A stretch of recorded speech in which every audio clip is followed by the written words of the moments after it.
दोस्तों, आज की इस वीडियो के अंदर मैं आपको बताऊंगा कि जब आपको कोई इंटरनेशनल ऑर्डर होता है, वो स्पीड पोस्ट के थ्रू अगर आप इंडिया से बाहर उसको डिस्पैच करते हैं, यानी कि अपनी तरफ से सेल्फ शिप करते हैं, तो आपको किन किन बातों का ध्यान में रखना है और उसके साथ ही उसकी प्राइसिंग को अगर आपको इंडिया पोस्ट की जो वेबसाइट होती है उस पर चेक करना होता है, तो उसका ट्रैकिंग का और प्राइस चेक करने का क्या प्रोसेस है, वही मैं आपको इस वीडियो के अंदर बताऊंगा। क्योंकि मैंने अपना एक ऑर्डर जो था इंटरनेशनल ऑर्डर उसको डिस्पैच किया था, तो उस टाइम जो मैंने गाइडलाइन थी, यानी अकॉर्डिंग टू जो इंडिया पोस्ट जो होता है उसी की गाइडलाइन के अकॉर्डिंग आपको कौन कौन से ऐसे स्टेप्स हैं जो कि आपको फॉलो करनी है और किस किस तरह के आपके पार्सल्स जो होते हैं वो आप सेल्फ शिप कर सकते हैं इंटरनेशनल लेवल पे, जो कि पोस्ट ऑफिस में जाके आप अपने जो भी पार्सल्स होते हैं उनको उनकी जो गाइडलाइन होती है उसी अकॉर्डिंग आपको तैयार करना होता है। तो यहाँ पर मैंने अपना पी जो स्पीड पोस्ट है उसकी वेबसाइट को ओपन किया हुआ है indiapost.gov.in, और इसी के अंदर सबसे पहले अगर आपको चार्जेस चेक करना होता है कि आपके पार्सल का डायमेंशन क्या है और वेट क्या है, तो उसी हिसाब से आपको यहाँ पे उसके चार्जेस आपके लगते हैं। तो यहाँ पर मैं करता हूँ कैलकुलेट, जो पोस्टेज होता है इस पर आपको क्लिक करना है, और इस पर जैसे आप क्लिक करते हैं तो इसमें आपको चेक करने के प्रोसेस होते हैं। सबसे पहले डोमेस्टिक, इंटरनेशनल और मिसलेनियस। तो सबसे पहले मैं यहाँ पे बात करता हूँ डोमेस्टिक की, मैं बात नहीं कर रहा क्योंकि यहाँ पे इंटरनेशनल ऑर्डर आपको जो है उसकी रेट को कैलकुलेट करना है। तो यहाँ पे सबसे पहले इंडिया कंट्री है, और कंट्री के साथ में जैसे आपको कौन सी कंट्री के अंदर आपको डिस्पैच करना है, यानी आपका जो ऑर्डर होता है वो किसका है। मैं बात करता हूँ जैसे यूएस, यूनाइटेड स्टेट जो होता है, आपको वहाँ पे अपना ऑर्डर अगर डिस्पैच करना होता है तो उसके क्या चार्जेस है वही मैं आपको यहाँ पे बता देता हूँ। तो मैं यहाँ से यूनाइटेड स्टेट सेलेक्ट करूँगा, तो यहाँ पे मैंने सेलेक्ट कर लिया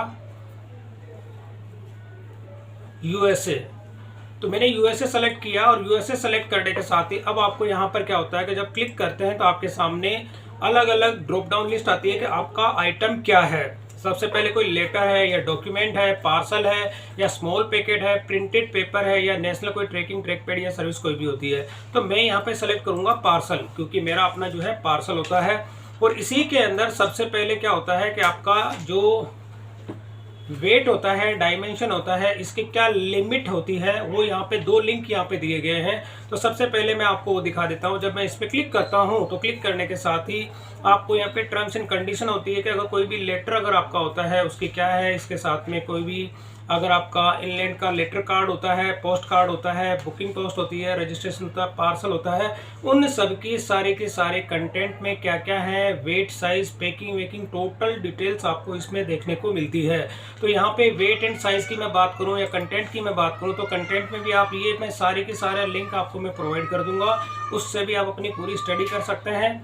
यहाँ पे इन्होंने साफ साफ मेंशन किया हुआ है कि आपका जो है 4 किलो से ज़्यादा नहीं होना चाहिए, यानी कि अगर कोई भी आप इंटरनेशनल जो आपका ऑर्डर होता है वो 4 केजी से अबव नहीं होना चाहिए। और इसके अंदर जो 10 किलोग्राम के जो पोस्टेज होते हैं, इसमें ब्रांच ऑफिस में जाके आपको जो जितने भी इसके ब्रांच ऑफिस होते हैं उसमें जाके आपको जो है डिस्पैच करना होता है। तो अलग अलग इनके टर्म्स एंड कंडीशंस होती है। तो ये कंडीशंस मैं लिंक आपको डिस्क्रिप्शन में प्रोवाइड कर दूंगा, वहाँ से भी आप इनको चेक कर सकते हैं। इसके साथ ही वेट, डायमेंशन मैनुअल, सारी डिटेल्स आपको इसमें चेक करनी होती है। तो ये तो हो गया। अब इसके साथ ही नीचे अगर आप देखेंगे कि इसके कुछ पीडीएफ के अंदर जो इसका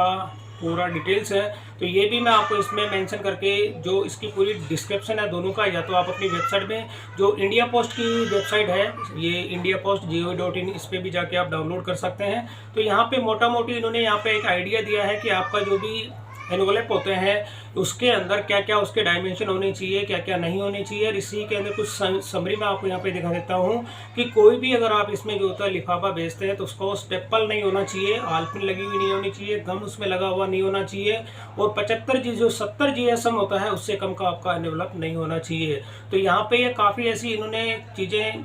जो है एक्सप्लेन कर रखी है कि उनके अंदर आपको ये मेन ये चीज़ें ध्यान में रखनी है। तो ये पूरी की पूरी डिटेल्स मैं आपको इसके अंदर प्रोवाइड कर दूंगा, लिंक आपका शेयर कर दूंगा, जिसके अंदर आप इसको अच्छे से स्टडी कर सकते हैं। तो ये पूरी की पूरी हिंदी और इंग्लिश दोनों के अंदर है, या आप अगर स्टडी करना चाहते हैं तो हिंदी का ऊपर है और इंग्लिश का नीचे इसमें पूरा डायमेंशन दिया हुआ है। तो ये तो हो गया कि पार्सल्स को आप किस तरह से जो उसमें इसकी टर्म्स एंड कंडीशन होती है वो चेक कर सकते हैं। अब यहाँ पे मैं वेट करता हूँ, क्योंकि मेरा वेट जो होता है छोटा सा पैकेट था मेरा, उसका मैं 10 सेंटीमीटर कर देता हूँ, 8 सेंटीमीटर और वेट 30 पे 7। और यहाँ पे मेरा वेट की मैं बात करूँ तो उसका 100 ग्राम उसका वेट था। और यहाँ पे क्या होता है कि इसमें मर्चेंडाइज जो होता है आपको सिलेक्ट करना है, क्योंकि आपका ये मर्चेंडाइज है, डॉक्यूमेंट नहीं है। और इसमें जैसे करेंगे चेक अवेलेबल सर्विस, तो अब यूएस के लिए जो पोस्ट ऑफिस में सर्विस अवेलेबल होगी वो यहाँ पे दिखा देता है कि पार्सल के लिए आप देखेंगे कि यहाँ पे 4 से 10 दिन का टाइम है। अगर स्पीड पोस्ट जो होता है मर्चेंडाइज के थ्रू भेजते हैं तो उसमें भी 4 से 10 दिन का टाइम होता है। तो पार्सल हो गया। अब इसके अंदर आप यहाँ पे हो जाता है कि आप किस तरह की जो डिलीवरी को ये देना चाहते हैं, तो ये इसमें ऑप्शनल होता है कि आप इसका इंश्योरेंस भी करना चाहते हैं तो इंश्योरेंस पे भी टिक कर सकते हैं। तो अलग अलग कितने का आप अमाउंट है वो सारी चीज़ें इसमें सेलेक्ट कर सकते हैं, लेकिन अभी मैं कोई भी ये सेलेक्ट नहीं कर रहा हूँ। केवल इनकी जो बेसिक सी डिटेल्स है वो यहाँ पे कर रहा हूँ, 8 + 0 = 8, और यहाँ पे मैं कर देता हूँ इसको गेट प्राइस पे। तो अब यहाँ पर आप देखेंगे वापस ये कैप्चा कोड मैं दोबारा डालता हूँ और इसे मैं करता हूँ गेट प्राइस।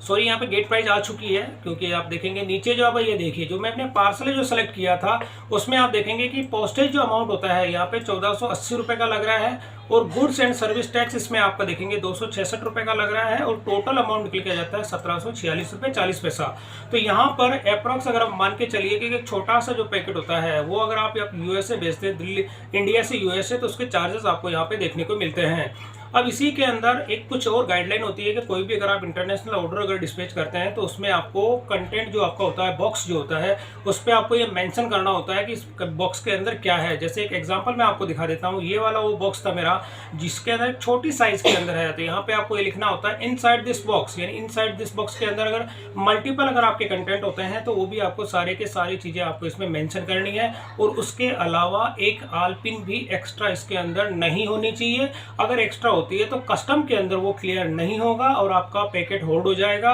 और वो उसमें कई दिन महीने भी लग सकते हैं, आगे वो डिस्पैच नहीं होगा। तो कहने का मतलब ये दोस्तों कि अगर कस्टम में आपको क्लियर करना होता है तो साफ साफ आपको उस बॉक्स पे लिखना होता है, या जो भी आपका एनवलप होता है उसमें कि बॉक्स के इनसाइड में क्या है। अगर हो सके अगर इमेज आप लगा सको तो इमेज भी आप इसमें लगा दो, ताकि कस्टम के अंदर जो क्लियर होने में ज़्यादा टाइम ना लगे और आपका पार्सल टाइम से जो है कस्टमर को डिलीवर्ड हो जाए। तो इस तरह से मैंने यहाँ पे आप देखेंगे इनसाइड दिस बॉक्स के अंदर ब्रास पूजा पंच पत्र विद पॉलिश स्पून जो भी आपका रहता है उस कंटेंट को आपको यहाँ पे मेंशन करना है, और मेंशन करने के बाद में ही आप अपने जो चार्जेस होते हैं वहाँ पे आपको पे करने होते हैं। पे करने के साथ में वहाँ पे आपको एक गवर्नमेंट स्लिप दी जाती है जो कि आपको पार्सल पे चिपकानी होती है। यानी ये कंटेंट तो आप लिखते ही लिखते हैं, इसके अलावा जो होता है